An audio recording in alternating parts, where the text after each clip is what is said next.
The Trailblazer League is coming out this month on the 28th, and I'm so excited. But to prepare, I wanted to figure out what route I'll be taking so I wouldn't have to stop and think about it during the league. But to do this, I had to do a lot of research. So I thought I'd share all of the information I've gathered so you don't have to spend hours staring at the world map like I did. If you don't know, the Trailblazer League is a 2-month-long game mode where you play as an Iron Man and complete tasks for points. Last year we had the Twisted League that was locked in Zaya, and this year we have Trailblazer. This time you get to choose which 3 areas you're locked to. Except for Misthalin and Karamja, those are already unlocked. And this time, Zaya isn't unlockable. At the beginning you have a choice of 3 relics. These are the only 3 relics we know of right now. There will be others, but we don't know what they are yet. The first relic is Endless Harvest. This gives you double resources and double XP, so you get the full amount of XP for everything you get. So if you're fishing, you'll get 2 fish at a time, and get the full XP for both of them.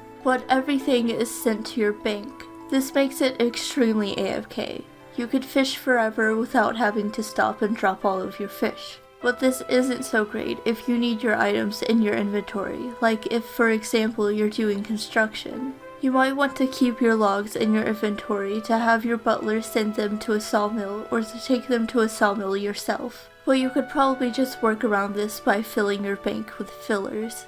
The second option is Production Master. When processing items, you do them all at once instead of having to wait to do a full inventory. You get the full XP for everything as well. This is really efficient, but not great if you want to AFK. Last is Skilling Prodigy. All of your non-combat skills, including Slayer, are boosted by 12. This means you can do things up to 12 levels higher, and you will be better at things like mining and woodcutting because of the boost. Normal boosts don't stack with this though. Unless the boost is over 12, nothing happens. For example, if you're 20 mining, you'll be boosted to 32. If you drink a spicy stew that gives a +3 boost, nothing will happen. But if you were somehow able to get a 13 level boost, you'd end up at 33 mining, and all of your boosts or stat drains will slowly restore back to the 12 level boost. So over time, your mining would go back to 32 no matter what. This relic can be very useful, but since the league already multiplies your XP, it's not hard to just get the level instead of relying on a boost.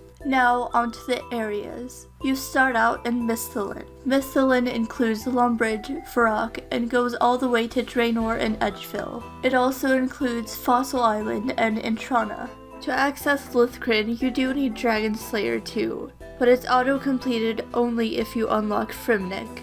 Right now, we don't know what all quests are unlocked, or that are even completable, but I don't know if this means you still have to get the requirements for Dragon Slayer 2 in order to finish it, or if you have to unlock an area to unlock an auto-completed quest, like if you'd have to unlock the Fremennik province to have access to lunar spells, but I think that would make sense. If any more information on this comes out after uploading this video, I'll be sure to add it into a pinned comment for you all. In Misthalin, you have all of the typical newbie content. There's a way to train every skill at a low level, except for Hunter.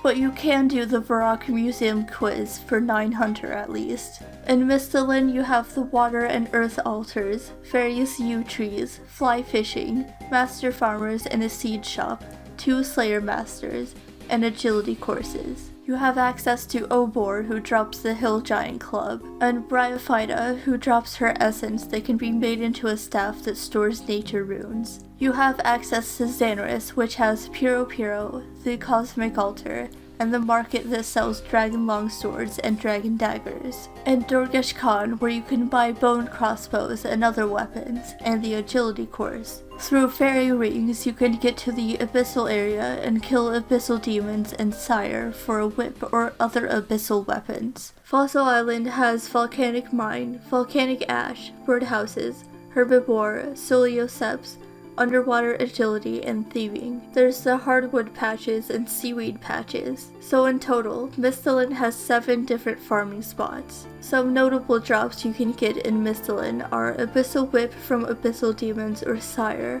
Bryophytos Essence and the Hill Giant Club, Draconic Visage from Rune and Adamant Dragons. Both also drop Dragon Limbs, Plate Legs, and Plate Skirt. Dragon Metal Lump from Rune Dragons, which you can turn into a Dragon Plate Body with a Dragon Metal Shard and Chain Body. And Dragon Metal Slice from Adamant Dragons, which you combine with a Dragon Square Shield and Metal Shard to get a Dragon Kite Shield. Wyvern Visage from the Fossil Island Wyverns. And Rune Limbs from the Deranged Archaeologist. Karamja is also automatically unlocked. Here you have access to lobster fishing, karambwans, gem mining, teaks and mahoganies, and nature rune crafting. In Shiloh Village you have fly fishing really close to a bank. You can train Hunter here on groks. And there's also the Slayer Master Duradel. There's also Brimhaven Agility, and in Moral Wreck you can get a fire or infernal cape. You have access to some neat mining spots and can thieve Tazars or their stalls. There are also gem shops and infernal eels. Also in Karamja, there is the Brimhaven dungeon where you could get dragon legs or a skirt from bronze, iron, or steel dragons. From iron and steel, you can get rune limbs for a crossbow or a draconic visage. There are 7 different areas to choose from. You will get the ability to unlock areas after completing a certain number of tasks, and can unlock up to 3 areas. So you'll need to decide what 3 areas you'll want to unlock during the league and what order to unlock them. The wilderness has a lot of content, but is very dangerous. On the wiki, it says there might be a safe PvP system for the wilderness, so you won't lose your items but will still be able to fight other players. But besides PKers, the wilderness is full of bosses and aggressive monsters. It'll be very easy to die. If you do choose the wilderness, you will have access to all of these bosses and their drops. Dragon Pickaxe from Callisto, Chaos Elemental, KBD, Finanatus, or Vedion. Tyrannical Ring from Callisto. The Chaos Fanatic drops Malediction Shard 1 and Odium Shard 1. The Crazy Archaeologist drops Malediction Shard 2 and Odium Shard 2. Scorpia drops Malediction Shard 3 and Odium Shard 3. The Treasonous Ring from Finanatus. And Ring of the Gods from Vedion. In the wilderness, you have the Fountain of Rune to do spells for free. The Chaos Altar for one of the best ways to train prayer in the game. The Bandit Store Camp for easy money making. Ferox Enclave for a bank teleport and a way to quickly restore your stats. Samurok Wine, Black Chins, Dark Crab Fishing. The resource area and lots of different places to mine, including several rune rocks. Chests you can thieve from, and some that are unlocked by keys. Wilderness Slayer, which gives a lot of points. Mage Arena for the best magic capes in the game. Lava Dragons and Revenants. And the Mage Arena rune shop that stocks cosmics so you wouldn't have to make them yourself. There's also the Chaos Rune Crafting Altar and the Abyss, and an agility course. So the wilderness has a lot of content, but there aren't any quests you can do here or any farming spots. The wilderness is very dangerous, and if you don't already know how to efficiently fight the wildy bosses, you're kinda screwed. In the Fremennik province, you have DKs and Vorkath as your main goals. You have a Slayer Cave, various Fremennik armor, as well as the best in slot melee helm. Miscellanea for the Kingdom Management minigame. Yatazo and Natisnot have mining spots, including 1 rune rock. You have access to Weiss for the protected herb farming spot. The Fremennik rooftop course at 80 agility. Lunar Isle has a rune shop and the Astral Altar, and gives you access to the Lunar Spellbook.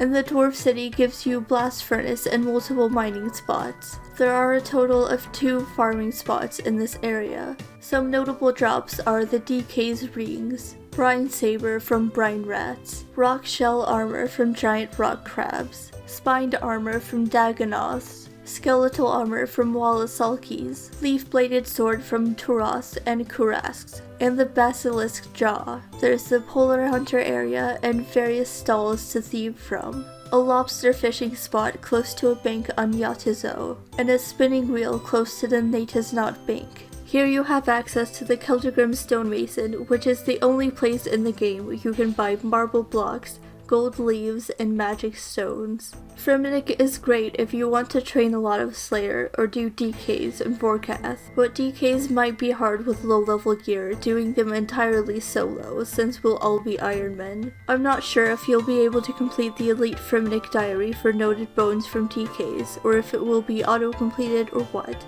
but it could be something to keep in mind. Also, I don't know how they'll handle bossing. Like, will DKs be instanced, or will it be really hard to find a world? In Asgarnia, there is a lot of different content, and most of it is skilling. Besides the giant mole in God Wars dungeon, you have wyverns, a few different construction training methods, crafting guild, mining guild, heroes guild, and warriors guild, Motherlode mine and the Dwarven mine, Taverley dungeon, the Chaos temple, rogues den, and pest control, Chaos druids in Taverley dungeon, as well as Cerberus, a herb shop, and access to a cannon and proselyte. Rogue's Den has the closest fire to bank, and you'll have access to the rogue's outfit and the store that buys things for high alch value. The Heroes Guild has 2 rune rocks, blue dragons, and the Fountain of Heroes to charge amulets of glory. The Warriors Guild has defenders, cheesy potatoes, various combat potions, and you'll have access to the max cape. Some notable drops from this area are bird nest you get from trading in mole parts, dragon legs and skirt from wyverns, or unstrung rune crossbow from wyverns, draconic visage from wyverns and black dragons, defenders, smoldering stone from hellhounds or Cerberus, and all of the God Wars boss drops and Cerberus drops. Asgarnia has some decent bosses, construction training, guilds, pest control, and many different ways to skill. And you have a total of 6 farming spots. But besides the bosses, none of the content is super unique. There are no ways to train Hunter here, so if you're going here from Misthalin, you still won't be able to level up your Hunter. But it seems like most of the content here is skilling, so if that's your thing, Asgarnia seems like a good choice. Morytania, however, has less skilling and more PVM content. Most notably, there is the Theater of Blood. There's also Nightmare of Ashihama, Barrow's Brothers, Grotesque Guardians, and the Hallowed Sepulchre. Here you have Hunter Spots, the Canifus Rooftop Course,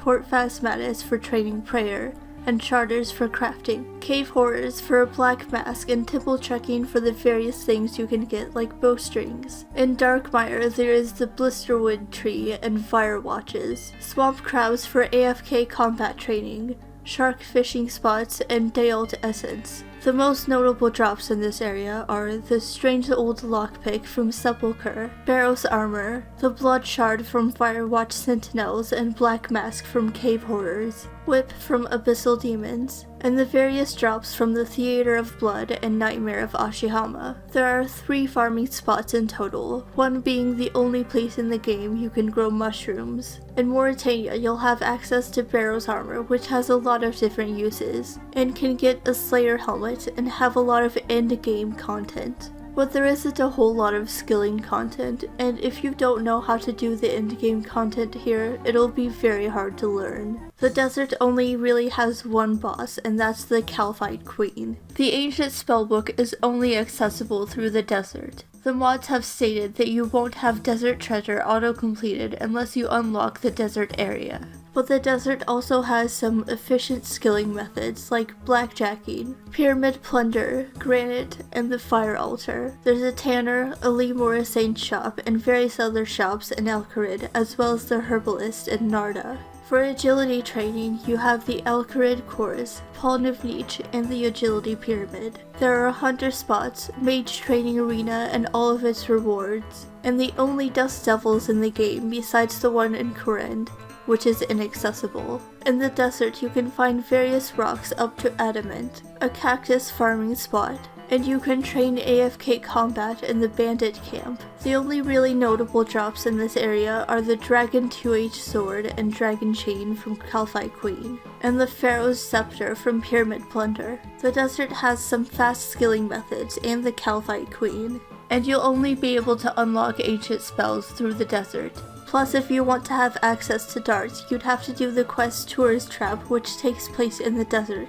But besides that, there's not a huge variety of content. Calvite Queen doesn't drop anything really amazing, and you'll need water skins to travel through the desert a lot. Kandarin, on the other hand, has a lot of content, but only 2 bosses that are locked behind Slayer requirements and are very easy. Demonic Gorillas and the Ancient Cavern. Here you have a total of 9 farming spots, and access to Arty Knights and other thieving content, and CMI. Chaos Druids and the demi-boss Misthalin the Twisted, who drops a key to a chest that gives you lots of herbs. Barbarian Assault, the quest King's Ransom, which gives you piety. The Fishing Guild, Fishing Trawler, the Ranging Guild where you can buy a ranging cape. You can raise cats to trade them in for death runes. Catherby has charters and fishing spots close to a bank. The Sears and Ardone rooftop courses. Piscatoris to fish monkfish. Nightmare Zone, access to the Gnome Stronghold and the Royal Seed Pod. Barbarian fishing, many different places to train Hunter. You have grey and red chinchampas in this area, and access to Ape Atoll, which means you can use the chins you catch in the dungeon here. Yanil has the Wizard's Guild where you can buy a magic skill cape, and a bank close to a house portal and a sand pit. You have the Slayer Master Neve if you prefer her, and the Myths Guild which has dragons, the Wrath Altar, and magic trees close to a bank. And here Diana sells dragon daggers, dragon longswords, maces, and battle axes. In Sears you have yew trees close to a bank as well. On Ape Atoll you have the agility course and can buy a dragon scimitar, a bank close to a spinning wheel and flax. And there are various fishing spots around the area. The notable drops in Kandarin are Zinites and ballista pieces from demonic gorillas, Trident of the Seas and tentacles from cave krakens or the kraken boss, dragon chain body from smoke devils and the boss,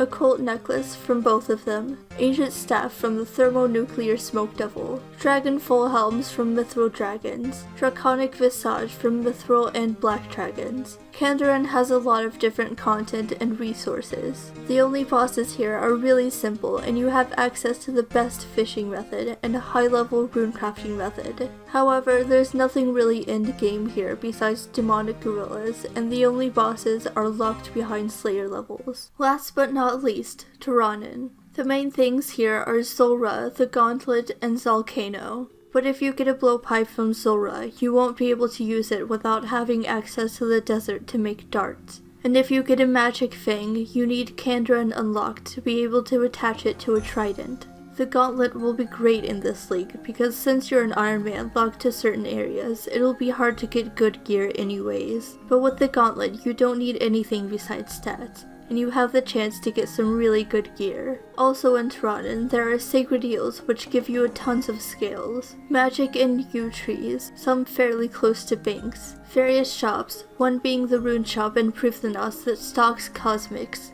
Elves are easy to train on or pickpocket from because many of them are close to a bank, and in Letya you have a nearby altar. Red chinchampas north of Privthanos. The mining cave in Privthanos is very close to the bank, as well as the anvil and furnace. There's the Privthanos agility course, antique trees next to a sawmill or mahoganies further away, a crystal weapon shop, and 3 different farming spots in total. The notable drops in Tirannwn are onyxes from Zalcano, crystal tool seeds from Zalcano, enhanced teleport crystal seed from pickpocketing elves or catching crystal implings, the elven signet from crystal implings, and all of these Zulrah and Gauntlet drops. Tirannwn has some good skilling methods and gear, but to be able to use things from Zulrah, you'll need other areas unlocked. If you're not already good at Zulrah and the Gauntlet, they'll be very hard to learn. And Tirannwn is just hard to navigate with all of the traps and confusing paths. Death's office, houses, and the rune essence mines will be accessible from all areas. Slayer Masters will only assign tasks to players in areas they have unlocked. The mods have said that each area will be balanced in terms of tasks and points. So just because an area seems like it has more or less content doesn't actually mean anything as far as points go. But it's up to you to decide what route you want to take. If you're really good at PvM, you might unlock Morytania or Tirannwn, or if you prefer skilling, Kandarin is probably the best option. But really, just do what you enjoy. And good luck. If you're interested, I'll be making a progress series on the Trailblazer League. I'm horrible at PvM, so I'll probably go more of a skilling route, but I might try to learn some bosses. I hope you enjoyed, and I hope you found this video useful. Thanks for watching. Bye!